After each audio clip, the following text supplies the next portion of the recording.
በመሃል ሲኤምሲ አፍሪካ ኮንቬንሽን ሴንተር ፊት ለፊት ዘመናዊ ኮምፓውንድ መኖሪያ መንደር ከድሪም ቢውልደርስ ሪል ስቴት በ10% ቅድመ ክፍያና እስከ 50% የባንክ ብድር ከ73 ካሬ እስከ 165 ካሬ አማራጭ 100% አንድ ጊዜ ለሚከፍል ደንበኛ አንድ መኝታ በ73 ካሬ 5.3 ሚሊዮን ብር ሙሉ ክፍያ፣ ሁለት መኝታ በ106 ካሬ 7.8 ሚሊዮን ብር ሙሉ ክፍያ፣ 3 መኝታ 136 ካሬ 9.9 ሚሊዮን ብር ሙሉ ክፍያ። ቀስ ብለው በግንባታ ሂደት ለሚከፍሉ ደንበኞች አንድ መኝታ በ73 ካሬ 720 ሺህ ብር ቅድመ ክፍያ፣ ሁለት መኝታ በ106 ካሬ 1 ሚሊዮን ብር ቅድመ ክፍያ፣ 3 መኝታ 136 ካሬ 1.3 ሚሊዮን ብር ቅድመ ክፍያ። የካሬ ዋጋ ከ73000 እስከ 98888 ብር ብቻ። በውስጡ ባለ 5 ኮከብ ሆቴል፣ ዘመናዊ መኪና ማቆሚያ፣ 4 ሊፍት፣ ስታንድ ባይ ጄኔሬተር፣ ኢንዶርና አውትዶር መዋኛ ገንዳ፣ የመሮጫ ትራክ፣ የልጆች ጋርደንና 4000 ካሬ የዌልነስ ሴንተር እስከ 30%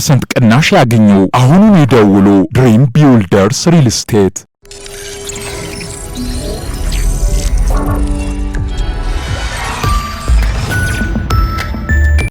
ጤና ይስጥልኝ። ይህ አዋዜ ነው። የዕለቱን ዋና ዋና ጉዳዮች እንመለከታለን። በላይ በቀለ ነኝ። አሜሪካም ጦርነቱን ያስቆማል የተባለ አዲስ የሰላም ዕቅድ ማቅረቧ ተነገረም። አሜሪካም ጦርነቱን ለማቆም ያቀረበችውን አዲስ የሰላም ሐሳብ በተመለከተ የተለያዩ መረጃዎች እየወጡ ናቸው። ኢራን አዲሱን የአሜሪካ የሰላም ዕቅድ በጥንቃቄ እየተመለከተች ነው የሚለው በአንድ በኩል፣ ቴሄራን ዕቅዱን ውድቅ ማድረጓን የሚገልጸው በሌላ በኩል የተለያዩ ዘገቦች ይፋ ሆነዋል። አንድ የአሜሪካ መገናኛ ብዙሃን የኢራን የፓርላማ አባልን ጠቅሶ ባሰራጨው ዘገባ የአሜሪካ የሰላም ሐሳብ የግል ፍላጎቷን እንጂ ያለውን እውነታም አያሳይም ሲሉ ውድቅ ማድረጋቸውን አመልክቷል። ሲኤንኤን በበኩሉ ማምሻውን ባወጣው መረጃም አሜሪካና ኢራን ከስምምነት ለመድረስ መቃረባቸውን ገልጿል። ፕሬዝዳንት ትራምፕ በበኩላቸው የሆርሙዝ መተላለፊያ ከኢራን ጋር በሚደረስ ስምምነት ሙሉ በሙሉ እንደሚከፈት በመግለጽ ኢራን ከስምምነት ካልደረሰች ወታደራዊ ዘመቻው ተጠናክሮ እንደሚቀጥል አስጠንቅቀዋል። በፓኪስታን አደራዳሪነት እየተካሄደ ያለው ንግግር ያለ ስምምነት የሚቋጭ ከሆነ በኢራን ላይ ድብደባ ተጠናክሮ እንደሚቀጥል ገልጸዋል። ከዚያ በፊት ግን ሁለቱም ሀገሮች ጦርነቱን ለማቆም የሚያስችል የመግባቢያ ሰነድ ለመፈራረም መቃረባቸውን ከሲኤንኤን በተጨማሪ ሮይተርስም ዘግቧል። የዜና ወኪሉ የጠቀሳቸው ምንጮች ሀገሮቹ ከስምምነት ለመድረስ ከጫፍ መድረሳቸውን ተናግረዋል። በአንድ ገጽ ቀርቧል የተባለው የአሜሪካ አዲሱ ዕቅድ የኢራን የኒኩሌር ፕሮግራም እንዲቋረጥ፣ በኢራን ላይ የተጣለው ማዕቀብ እንዲነሳና የሆርሙዝ መተላለፊያ ሙሉ በሙሉ እንዲከፈት ያስቀምጣል። የኢራን የኒኩሌር ፕሮግራምና የሆርሙዝ መተላለፊያ መከፈትን በተመለከተ ሀገሮቹ ሳይስማሙ መቆየታቸው ይታወቃል። አሜሪካም በ48 ሰዓታት ከኢራን ምላሽ እየጠበቀች መሆኑ ተነግሯል። በተለይ የሆርሙዝ መተላለፊያ በመዘጋቱ በመላው ዓለም የነዳጅ ቀውስ እየተባባሰ መሆኑ ሲነገር፣ መተላለፊያው በፍጥነት ካልተከፈተ በተለይ በድህነት ስር ባሉ ሀገሮች ቀውሱ የከፋ እንደሚሆን የተባበሩት መንግስታት አስጠንቅቋል። የኢራን ጦርነት ከጀመረ አንስቶ በ26 መርከቦች ላይ ጥቃት መፈጸሙን የብሪታንያ የባህር ትራንስፖርት ተቋም አስታውቋል። በ26 መርከቦች ላይ ጥቃት ሲፈጸም 2 መርከቦች ተጠልፈዋል። በሺዎች የሚቆጠሩ የመርከብ ሰራተኞች ደግሞ በሆርሙዝ ሰርጥ መፈናፈኛ አጥተው እንደሚገኙ ይነገራል። ወደ እስራኤል ሊባኖስ የዛሬ ውሎ ስናልፍ እስራኤል በደቡባዊ ሊባኖስ በፈጸመችው መጠነ ሰፊ ድብደባ በጥቂቱ ከ7 በላይ ሰዎች መገደላቸው ሲነገር፣ ሄዝቦላህ በእስራኤል ወታደሮች ላይ ባደረሰው ጥቃት በጥቂቱ 2 ወታደሮች ክፉኛ መቁሰላቸውን የእስራኤል ጦር ገልጧል። የእስራኤል ጠቅላይ ኤታማዦር ሹም ደቡባዊ ሊባኖስን መጎብኘታቸው ሲነገር፣ ጠቅላይ ሚኒስትር ቤንያሚን ኔታንያሁ ደግሞ ምሽቱን የጸጥታ ካቢኔያቸውን አስቸኳይ ስብሰባ መጥራታቸው ታውቋል። በኢራን አሜሪካም አዲስ የሰላም ንግግር ላይ ያተኩራል ነው የተባለው የካቢኔው ስብሰባ። በአሜሪካና ኢራን መካከል የሚደረስ ስምምነት ሊባኖስን ማጠቃለሉ አይቀርምና እስራኤል ከዛ በፊት በሊባኖስ የጀመረችውን ዘመቻ በፍጥነት ማጠናቀቅ ይኖርባታል ይላሉ ታዛቢዎች።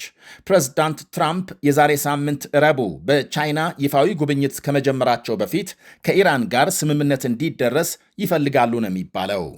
ወደ ሌላ ዜና ስናልፍ 146 መንገደኞች ይዞ በአትላንቲክ ውቅያኖስ ጉዞ ላይ ሳለ ከአይጥ ወደ ሰው በሚተላለፍ ቫይረስ 3 ሰዎች የሞቱበት መርከብ አፍሪካም ኬፕ ቬርዴ መቆሙን ተከትሎ ምርመራ እየተካሄደ መሆኑ ይነገራል።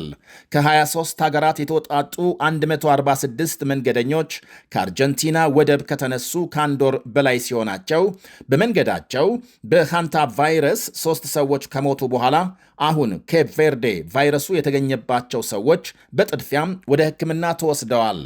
በመርከቡ ምንም አይነት አይጥ ባለመገኘቱ ምናልባትም በቫይረሱ የተያዘ መንገደኛ ተሳፍሮ ሊሆን እንደሚችል ተገምቷል።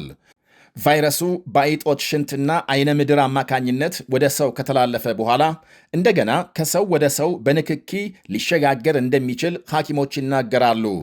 ቀሪዎቹ መንገደኞች እዚያው መርከቡ ውስጥ እንዲቆዩ የተደረገ ሲሆን ምርመራ ተካሂዶ ውጤታቸው እስኪታወቅ በትዕግስት እንዲጠብቁ ተነግሯቸዋል። እስካሁን አንዲት የብሪታንያ ሐኪም በምርመራ ነፃ መሆኗ በመረጋገጡ ከመርከቡ እንድትወጣ መደረጉ ተነግሯል።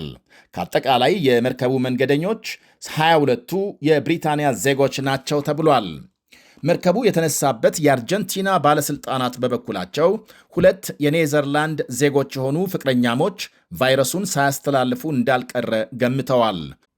2ቱ ፍቅረኛሞች የመርከብ ጉዞውን ከመጀመራቸው አስቀድሞ ወፎች ለመመልከት ጫካ ቆይተው እንደነበር በመግለጽ የዓለም ጤና ድርጅት ከመንገደኞቹ በመነሳት የቫይረሱን ስርጭት እየተከታተለ መሆኑን ገልጧል። መንገደኞቹ በሙሉ ከተያዙና በሽታው ከቁጥጥር ውጪ ከሆነ አደገኛነቱ ስለሚጨምር ቫይረሱ በዋናነት ምስራቅ እስያ ማለትም ቻይና፣ ኮሪያና ሩሲያ ከዚህ ቀደም ተከስቶ እንደነበር ይነገራል። አንድ ሰው በቫይረሱ ከተያዘ ከ1 እስከ 8 ሳምንታት ባለው ጊዜ ምልክቶች መታየት የሚጀምሩ ሲሆን ከፍተኛ ትኩሳት፣ የጡንቻ መድከም፣ ከባድ ራስ ምታትና ማስመለስ ዋነኛ ምልክቶቹ ናቸው። ዘግይቶ በወጣ ዜና ደግሞ አንድ የኢራን ከፍተኛ ባለስልጣን ከአሜሪካ ጋር ከስምምነት ለመድረስ መቃረቡን በተመለከተ የሚወጡ መረጃዎች ከእውነት የራቁ ናቸው ሲሉ ውድቅ አድርገዋል።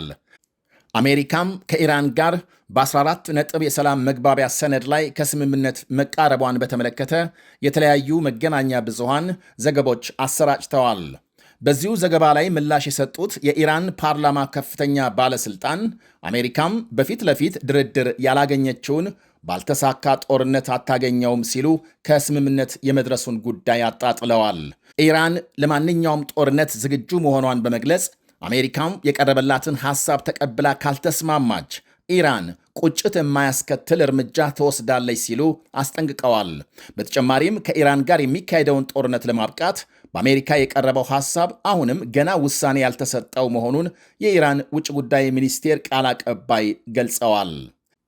ኢራን በቀረበው የሰላም ስምምነት ሐሳብ ላይ ያላትን አመለካከት በፓኪስታን አደራዳሪዎች በኩል ለአሜሪካም እያሳወቀች እንደሆነም አመልክተዋል።